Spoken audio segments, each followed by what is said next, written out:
Saints of the Americas is a series that seeks to share information on the life and times of the saints of the Catholic Church celebrated in the Americas. Your program hosts are Father Jim Corda and Father Jack Lavelle.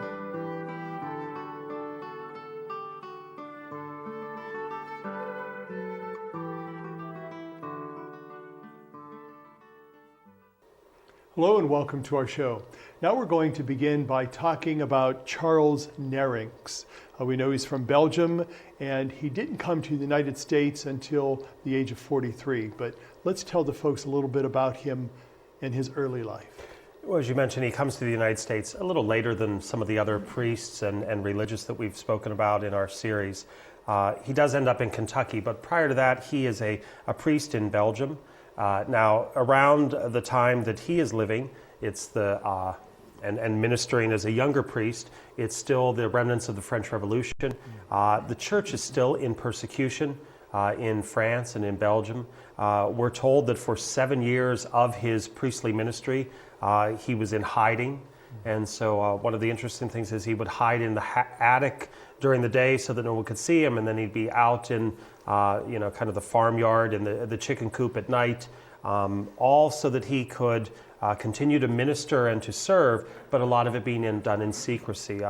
We kind of hearken back to the early days of the church itself when it was illegal to be a Christian, and we know a lot of our trappings for Mass are still from the early church celebrating the sacrifice of the Mass on the tombstones in the catacombs and the candlelight that would illuminate their ability to be there. But from this, he continues to remain faithful. We know that he was working in a hospital that was administered by his aunt, who was a Benedictine nun. And then along the way, he is able to escape other difficulties, being arrested, and finally makes his way to Kentucky in the United States. It's interesting because there's many of the saints that we have talked about on this show that have left their country primarily because of persecution, and obviously Charles Nerinckx was one of them, but he finds a wealthy friend, a wealthy nobleman who wrote to Bishop Carroll of Baltimore about Father Nerinckx and asking if he would invite him to his diocese, which he did.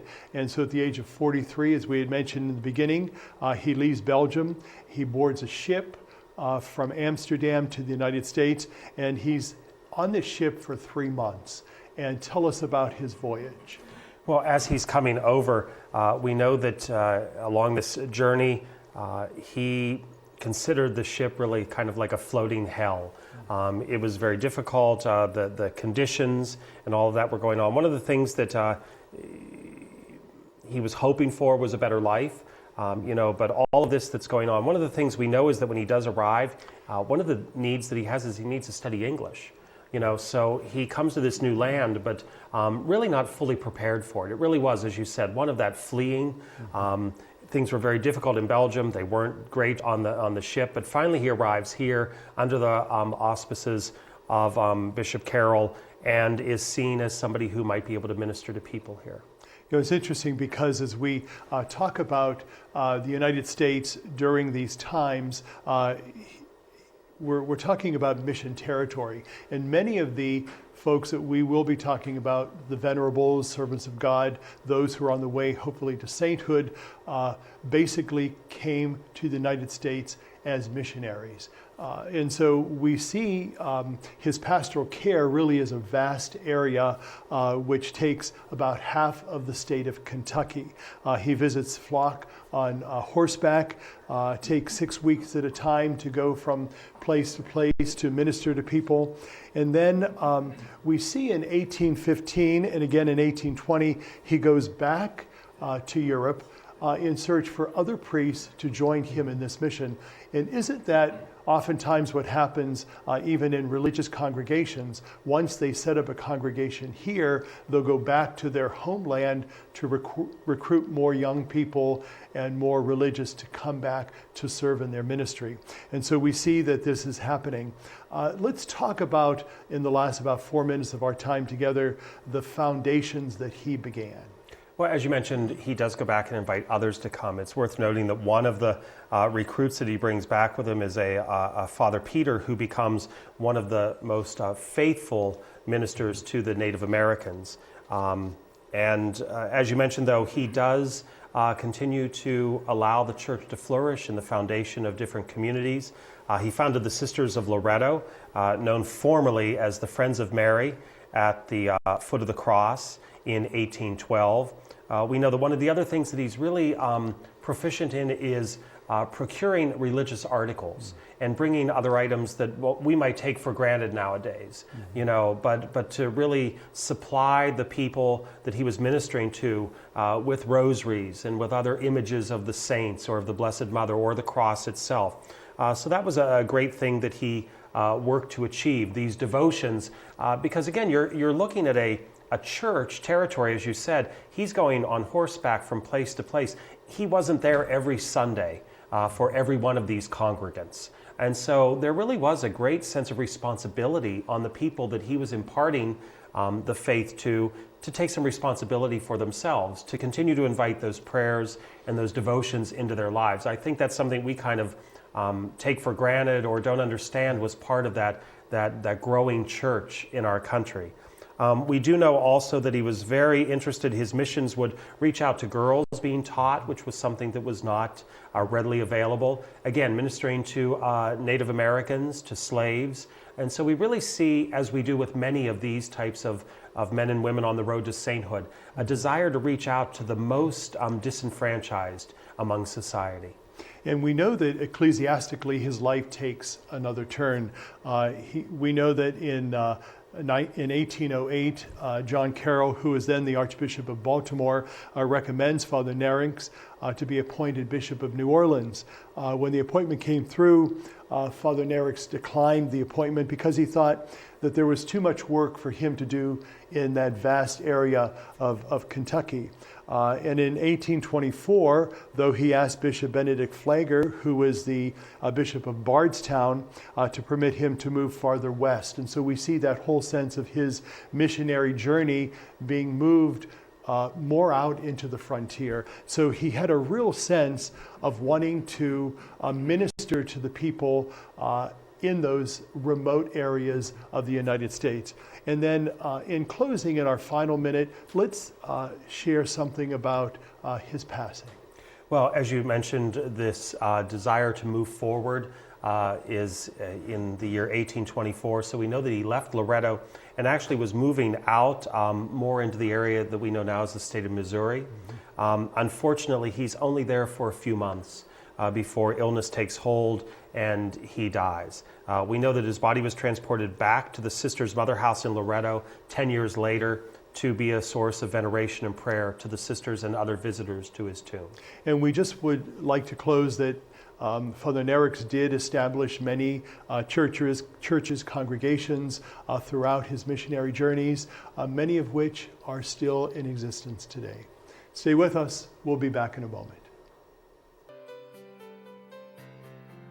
The Society of St. Paul announces a new book called Saints of the USA by Brother Marco Buccarelli. This book, for children ages 6 and up, will fascinate young readers as they learn more about the saints of North America. Those who read it will meet 10 figures who have lived lives of holiness, as well as the Immaculate Conception of Mary, patroness of the United States. The book can be found at St. Paul's Books and Gifts at 926 Boardman Poland Road on Route 224. The store is open Monday through Saturday from 11 a.m. to 6 p.m. or call 330-953-2443 or email at stpaulsbookstore@gmail.com and learn more about these saints of our time.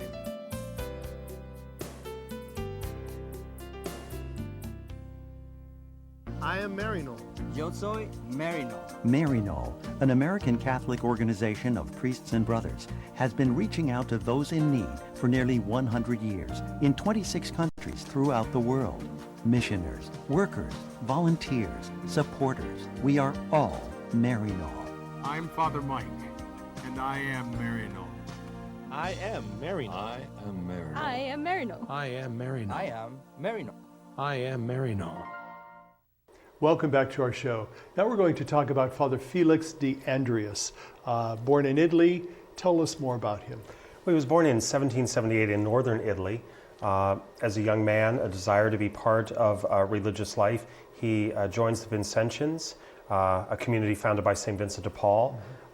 He was ordained a priest in 1802, and he spent the first 4 years of his priesthood preaching parish missions.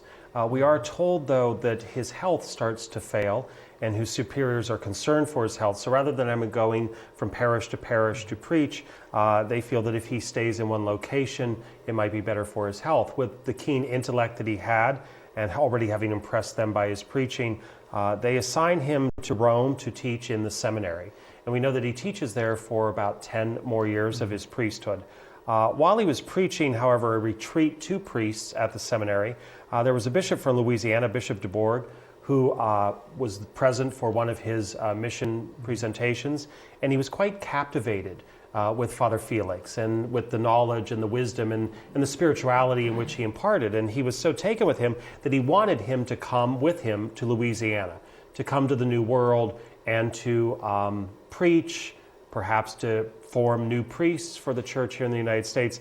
While that sounds wonderful, his superiors were not as excited at that prospect. They didn't want to let him go. Now, we're told it's a twofold reason. One, they were legitimately concerned for his health.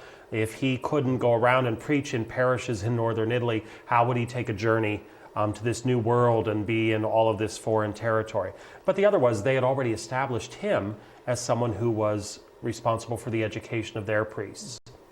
It becomes so difficult that a battle brews between the superiors of his order and the Bishop of Louisiana, so much so that it reaches the desk of the Holy Father, if you will. And the Pope himself has to make a decision, and he does decide in favor of Bishop de Bourgh, and we know that Father Felix then is able to go to the New World.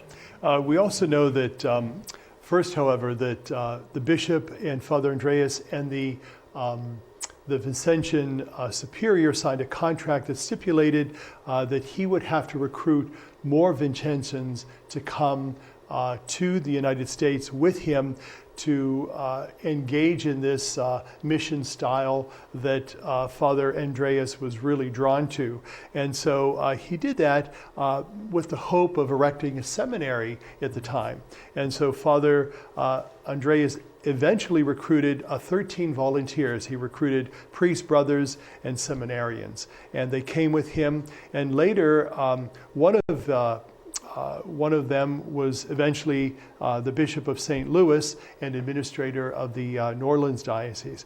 But the recruits left Italy in two groups and met in Bordeaux, where they planned to study French in preparation for going to New Orleans. While they were studying, though, something happened. And what happened then? Well, their first assignment, as you said, was to go and be in New Orleans. And so, of course, they think that they are going to need to study this French. What happens is they receive a letter from Bishop de Bourgh changing their assignment. And as a result of the change in their assignment to St. Louis, rather than to New Orleans, these Italian Vincentians now need to study English. And so the ship from Bordeaux to the New World becomes a floating seminary. And they not only learn English, but they learn how to communicate that in terms of scripture and other aspects. We know that there is daily mass on the ship. So it really does become this floating classroom, this floating seminary, to prepare these men as best as possible for their ministry in the New World. We also know that once they have arrived in Baltimore, their next stop was to be Bardstown, Kentucky. And we know that was one of the four dioceses created initially here in the United States. And then they went overland from Baltimore to Pittsburgh, and then down the Ohio River to Louisville, and then 30 miles to the seminary, St. Thomas in Bardstown. Father Andreas, we know, stayed there a year teaching theology and studying English. But then something happened in 1817 to Father and also some of the priests that were with him. Well, as you said, they journeyed to these different ministries. One of the people that was with him throughout this time was this Father Rosati, who becomes a bishop himself. What happens is all of this kind of ends in St. Louis in 1817, and almost immediately Bishop de Bourgh names Father Felix to become the Vicar General of Upper Louisiana. And while fulfilling those duties, he erects a seminary in Missouri, and he began the first novitiate of Vincentians here in the United States. So there was no rest from their labors. It was a whole different ministry, but one that he was certainly prepared for. And I think part of Father Felix's ministry was also reaching out to the African Americans, both free and also those who were slaves, and also to the Native Americans at the time. He also learned the Native American language so he could best communicate with them, and also translated the Our Father so they could pray that together. He also planned to write catechism in their native tongue that would help, but unfortunately he ran out of time and wasn't able to do that. But the Vincentian superior then questioned his health way back before his ministry here to the United States. Why was that providential at the time? Well, we certainly see that the questions about his health will continue to come into play, and certainly his health was sufficient for a good while. But the stress of missionary work, the stress of creating all of these different whether it be the seminaries or other parishes that he helped to establish, and the hardships that are part of that, which are described by Father Felix himself, really continue to take its wear on his health. Stomach ailments continued to worsen, we're told, and he dies only 4 years after arriving in the United States. So when you think of all that he accomplished in just 4 years, it is certainly magnificent. But those 4 years certainly took a toll on him. The superiors were providential, and he does end up dying in 1820 here in the United States at the age of 42. We also would like to mention in closing that Father Felix was a spiritual director to another saint, Saint Rose Philippine Duchesne. And it's interesting when we talk about these venerable or servants of God or people who are already declared saints, that they've had relationships with other holy people. And isn't that what it's all about? Holiness attracts other holiness. And so him sharing advice spiritually with her, assisted her in her sainthood journey. And hopefully Father Felix, as we talk about his life and celebrate that he will continue to move towards the journey of sainthood.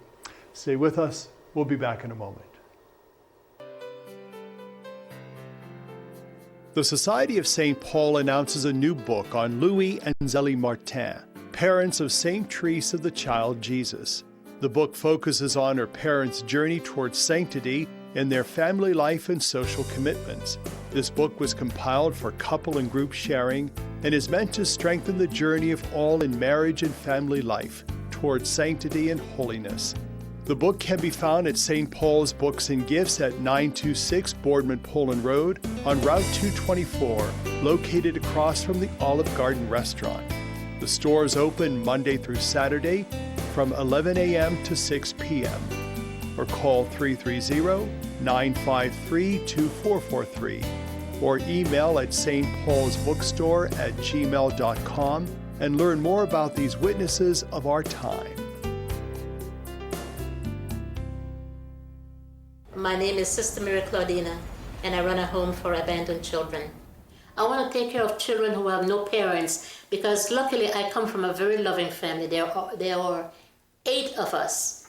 And I remember when one of my cousins got sick and she called my mom and said, "Mom, the doctor has said that I might not have too long to live.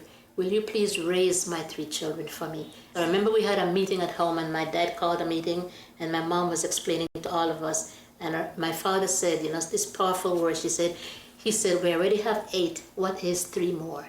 We learn to care for each other, to love each other, to fight among each other, to make up, to forgive, to just to be a family. And I think that's what I learned from home, and I wanted to share that with children who do not have that love and that opportunity just to know what a family is all about. Welcome back to our show. Now we're going to talk about Pierre Toussaint. Very interesting life. They call him venerable because he is on the path to being beatified and hopefully canonized. Has a very interesting life. Where did that life begin? Well, it begins in what we now call Haiti. He was a slave, and we know that he spends a good deal of his time there.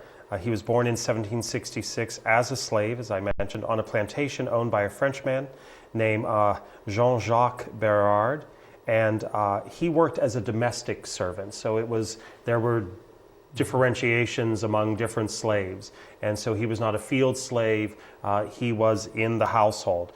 As a result of being a domestic servant, he did learn to read and to write, and we also know that among his interesting talents, even as a slave, he learned to play the violin. And while that might seem very odd, a slave who learned to play the violin, at being a domestic servant in a large plantation, they would have looked to their servants, regardless of whether they were slaves or not, for entertainment, for being able to offer hospitality to their guests. And so there was that need for these different skills, a musical instrument, to read, to write. We know that what happens is that this Monsieur Berard, he foresaw that the Haiti slaves would one day revolt. He is much kinder to his slaves, and it's thought that he decides that he needs to leave the country. He sees that this slave revolt, even as good as he is to his slaves, certainly there's going to be a great uprising in the country. And so we know that he takes a certain number of his slaves, predominantly his domestic servants, and they move to New York. Among them is Pierre. Now it's interesting because when we talk about saints, we talk about how they are patrons of certain things. And we have patrons of lost articles, patrons of school children, patrons of so many different things. If and when he is declared a saint, when he is canonized, what will he be patron of and why? Well, we're told that most certainly he will become the patron saint of hairdressers. And while that might seem odd to some of our viewers, again, as you said, we have patron saints of every activity, every employment, every nationality. And so usually there is some type of connection. The connection is that as Pierre arrives here in the United States, one of the skills that he acquires is to be a hairdresser. He ends up doing hair, and we know that regardless of his position in Haiti as a slave, he becomes someone who moves about the wealthy class in New York City, and he becomes a hairdresser to many wealthy women right here in New York. Earlier on, you were mentioning about the perhaps the revolt that was going to take place among the slaves in Haiti. We do know that revolt, which ended in a bloody rebellion, actually took place, and many of the slaves there were freed. And it was in 1801 that this Berard went back to Haiti to see if there was anything left of his own plantation, and sadly enough there wasn't. But he wrote a letter to his wife saying that everything they owned was lost. And so eventually he dies, and life goes on for those slaves who did move to other places. And of course, when we see Pierre Toussaint coming here to the United States, in particular to New York, there's some interesting things that happen. He's also not just a hairdresser, but he's also someone who reaches out to the poor, to the needy, and his whole concern for charity among the poor is perhaps why he's being elevated to sainthood. What were some of those things that he was involved with? Well, certainly, and we see that care and that compassion first exhibit itself in a very unique way. And as you mentioned, Monsieur Berard dies, but he does leave a widow. But again, everything they had in Haiti was lost. And so we know that Pierre first uses the income of him doing hair, and many of his clients being rather generous. He uses that income to support Monsieur Berard's widow, Madame Berard. And we see what an interesting turn, that someone who, even though he was treated very well by them, he still was their slave. He still was their servant.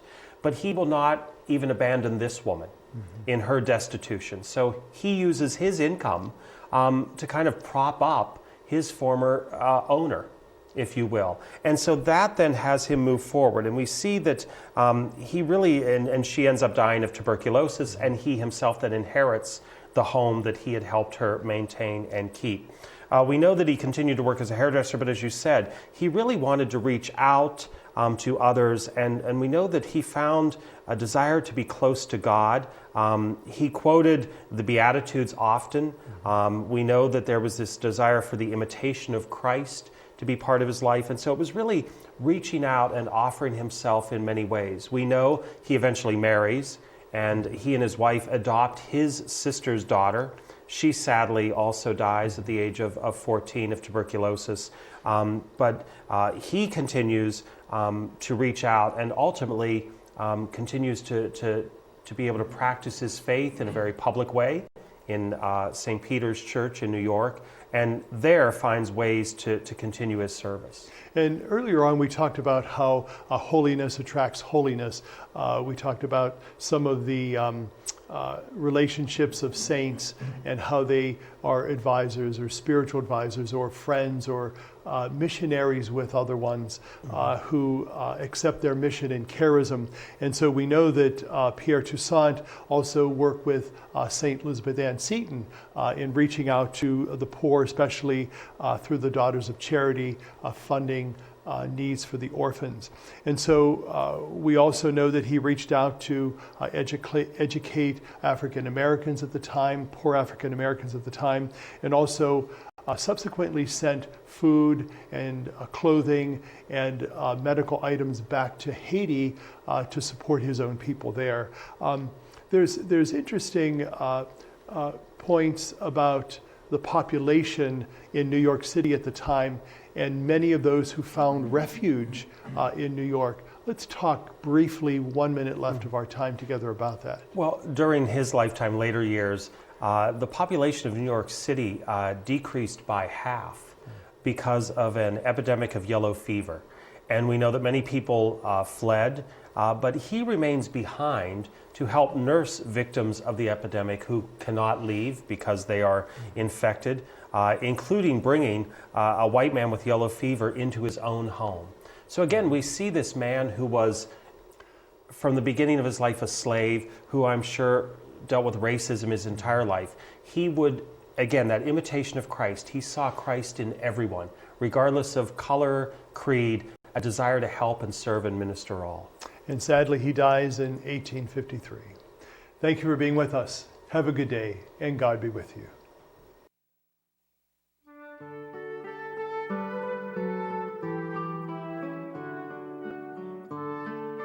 Saints of the Americas was a production of CTNY, the Catholic Television Network of Youngstown. Your program hosts were Father Jim Corda and Father Jack Lavelle.